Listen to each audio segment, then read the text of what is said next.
साथियों, यूट्यूब के channel heavy scholar पर आप सभी का एक बार फिर से स्वागत है।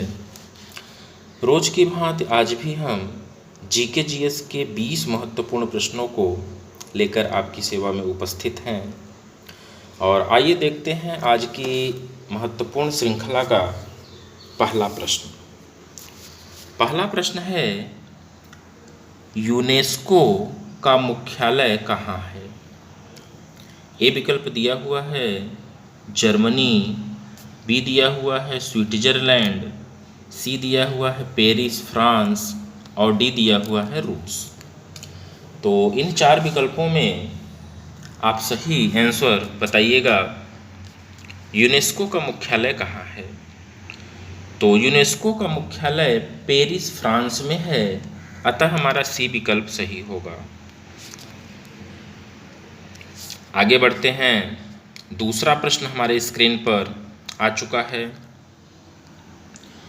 केवला देवी राष्ट्रीय उद्यान को विश्व धरोहर स्थल में कब शामिल किया गया?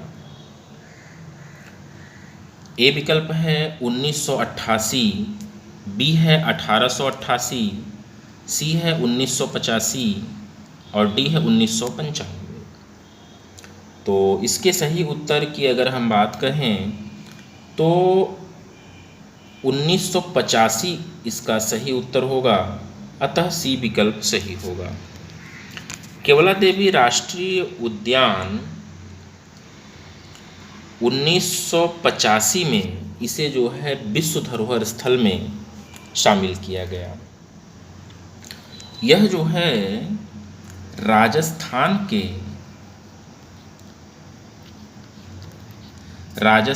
के भरतपुर जिले में स्थित है। राजस्थान के भरतपुर जिले में स्थित है। ठीक है, तो साथियों आगे बढ़ते हैं तीसरे प्रश्न की तरफ। और तीसरा प्रश्न हमारे स्क्रीन पर आ चुका है। पहली बार राष्ट्रीय सांख्यिकी दिवस कब मनाया गया? ए विकल्प है 29 जून 2007, बी है 30 जून 2008, सी है 1 जुलाई 2007 और डी है 10 जुलाई 2008। तो इसके सही उत्तर की अगर हम बात कहें तो 29 जून 2007 को राष्ट्रीय सांख्यिकी दिवस मनाया गया, अतः हमारा ए विकल्प सही होगा। आइए इसके बारे में और भी बातें थोड़ा सा जानते हैं हम लोग। भारतीय सांख्यिकी संस्थान कहाँ पर स्थित है? तो भारतीय सांख्यिकी संस्थान जो है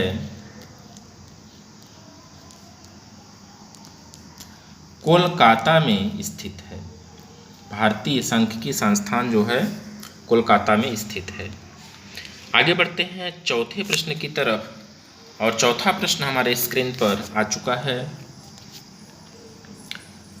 अमेरिका के राष्ट्रपति जो सबसे ज़्यादा वोट हासिल करने का रिकॉर्ड अपने नाम कर लिया, अमेरिका के वो कौन से राष्ट्रपति हैं जो सबसे अधिक वोटों से विजयी हुए? बिल क्लिंटन, बी विकल्प दिया हुआ है जो बाइडन, सी विकल्प है बराक ओबामा और डी विकल्प है जॉर्ज वाशिंगटन। तो इसके सही उत्तर की हम बात करें तो बी विकल्प सही होगा, जो बाइडन। आगे बढ़ते हैं पांचवें प्रश्न की तरफ। पांचवा प्रश्न है, उत्तर प्रदेश में महिलाओं और बच्चों पर होने वाले अपराध पर अंकुश लगाने के लिए इस अभियान की शुरुआत की गई। यानी कि महिलाओं और बच्चों पर होने वाले अपराध पर अंकुश लगाने के लिए किस अभियान की शुरुआत की गई है? ए विकल्प है मिशन शक्ति अभियान, बी है मिशन आज़ादी अभियान, सी है मुंह बंद रखो अभियान और डी है पढ़ो भारत अभियान। तो इसके सही उत्तर की हम बात कहें तो ए विकल्प हमारा सही होगा, मिशन शक्ति अभियान। आगे बढ़ते हैं छठे प्रश्न की तरफ। और छठा प्रश्न हमारे स्क्रीन पर है, ध्वनि का वेग अधिकतम होता है? ए है निर्वात में, बी है इस्पात में, सी है गैस में और डी है जल में। तो ध्वनि का अधिकतम वेग जो होता है वह निर्वात में होता है, अतः हमारा बी विकल्प सही होगा। 7वां प्रश्न है भूकंप मापने का यंत्र कौन सा है? ए है बैरोमीटर, बी है मैनोमीटर, सी है एमीटर और डी है सिस्मोग्राफ। तो भूकंप को मापने का यंत्र जो होता है उसे हम लोग सिस्मोग्राफ के नाम से जानते हैं, अतः हमारा डी विकल्प सही होगा। 8वां है कॉफी का सर्वाधिक उत्पादक राज्य कौन सा है? ए विकल्प दिया हुआ है केरल, बी दिया हुआ है राजस्थान, सी दिया हुआ है कर्नाटक और डी दिया हुआ है गोवा। तो कॉफी का सर्वाधिक उत्पादक राज्य कर्नाटक है, अतः हमारा सी विकल्प सही होगा। आगे बढ़ते हैं 9वें प्रश्न की तरफ। 9वां प्रश्न है कोलकाता व दिल्ली को जोड़ने वाला मार्ग का नाम क्या है? ए विकल्प है NH17, बी है NH19, सी है NH16 और डी है NH11। तो कोलकाता व दिल्ली को जोड़ने वाला जो मार्ग है उसे हम लोग NH19 के नाम से जानते हैं, अतः हमारा बी विकल्प सही होगा। आगे बढ़ते हैं 10वें प्रश्न की तरफ। इंटीग्रल कोच फैक्ट्री कहाँ है?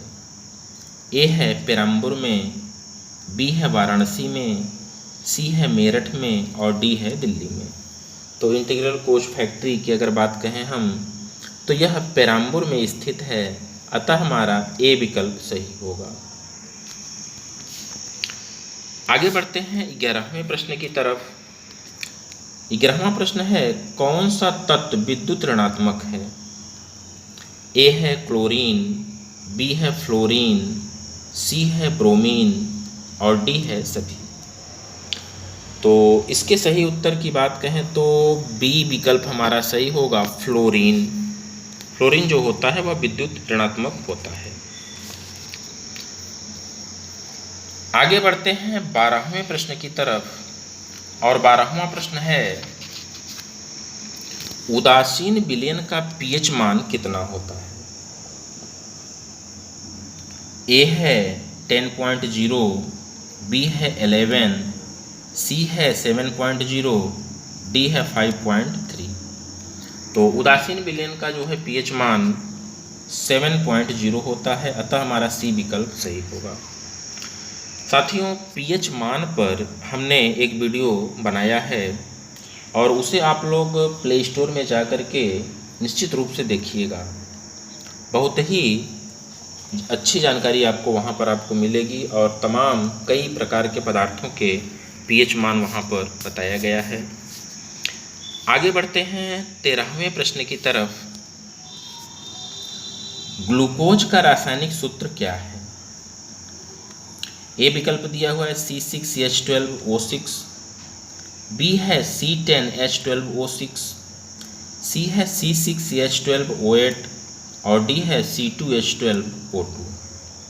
तो ग्लूकोज के रासायनिक सूत्र की अगर हम बात कहें तो हमारा ए विकल्प सही होगा, C6H12O6 होता है।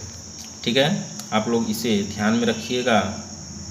C6H12O6 ये होता है ग्लूकोज का रासायनिक सूत्र। आगे बढ़ते हैं 14वें प्रश्न की तरफ। अंतरिक्ष यात्री को आकाश कैसा दिखाई देता है? ए विकल्प है श्वेत, बी है नीला, सी है काला और डी है हरा। तो अंतरिक्ष यात्री को आकाश जो है काला दिखाई देता है, अतः हमारा सी विकल्प सही होगा। आगे बढ़ते हैं 15वें प्रश्न की तरफ। मानव शरीर का सबसे बड़ा अंग है? ए है यकृत, बी है त्वचा, सी है दिल और डी है मस्तिष्क। तो मानव शरीर का सबसे बड़ा अंग जो होता है वो त्वचा होता है, अतः हमारा बी विकल्प सही होगा। 16वां प्रश्न है, हरे फलों को पकाने के लिए कौन सी गैस होती है? ए है एसिटिलीन, बी है ईथेन, सी है हाइड्रोजन और डी है कार्बन। तो हरे फलों को पकाने के लिए हम लोग एसिटिलीन का प्रयोग करते हैं, अतः हमारा ए विकल्प सही होगा।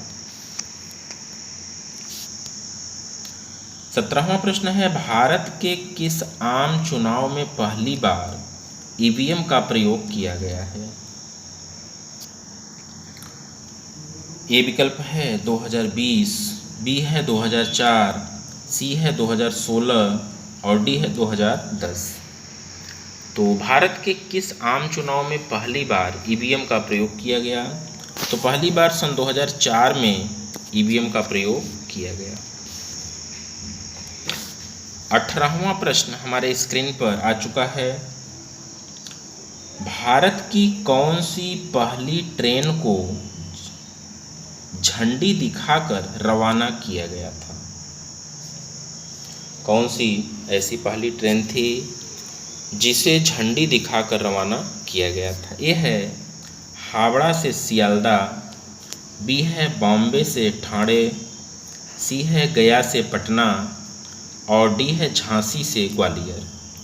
तो इसके सही उत्तर की अगर हम बात कहें तो वह बॉम्बे से ठाणे जाने वाली ट्रेन थी, अतः हमारा बी विकल्प सही होगा। 19वां प्रश्न हमारे स्क्रीन पर आ चुका है, बीसीसीआई के पहले अध्यक्ष थे? ए है सौरभ गांगुली, बी है ग्रांट गोवन, सी है एंथोनी डी मेलो और डी है सभी।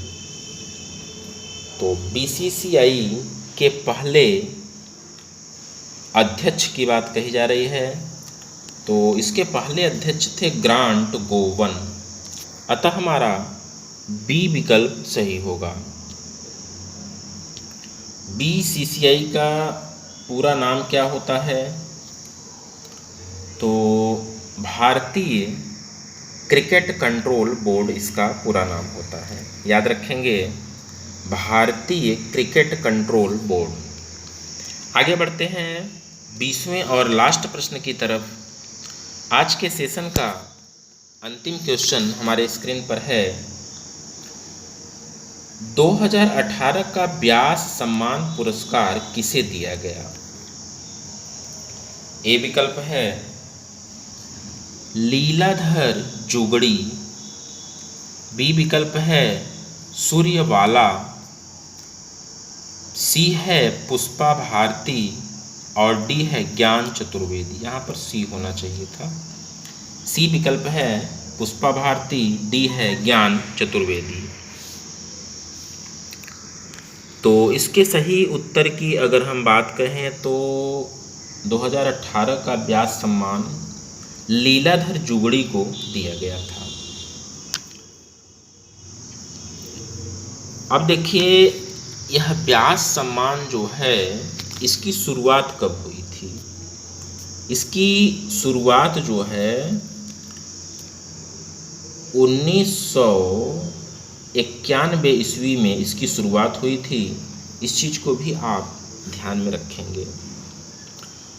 और एक बात और याद रखेंगे कि जो व्यास सम्मान पुरस्कार होता है ये किसके द्वारा दिया जाता है? तो व्यास सम्मान पुरस्कार जो है के बिड़ला फाउंडेशन के द्वारा प्रदान किया जाता है। के बिड़ला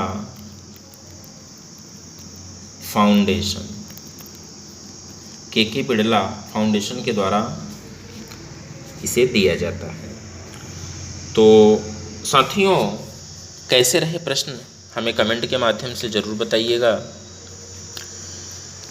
चैनल पर आप नए हैं तो चैनल को निश्चित रूप से सब्सक्राइब करिएगा और अपने साथियों को शेयर ज़रूर करिएगा, ताकि यह वीडियो उन लोगों तक भी पहुँचे जो लोग किसी कारणवश कोचिंग क्लास इत्यादि नहीं कर पा रहे हैं, तैयारी नहीं कर पा रहे हैं,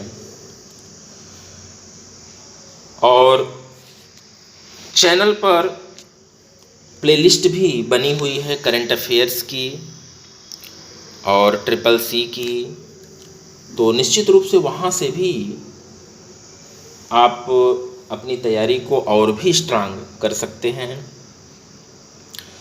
साथियों, आपका प्यार अगर इसी तरह से बना रहा तो हम प्रतिदिन आपके लिए निश्चित रूप से और भी अच्छे अच्छे प्रश्नों को लेकर आएंगे। इसी के साथ वीडियो को समाप्त करते हैं। धन्यवाद।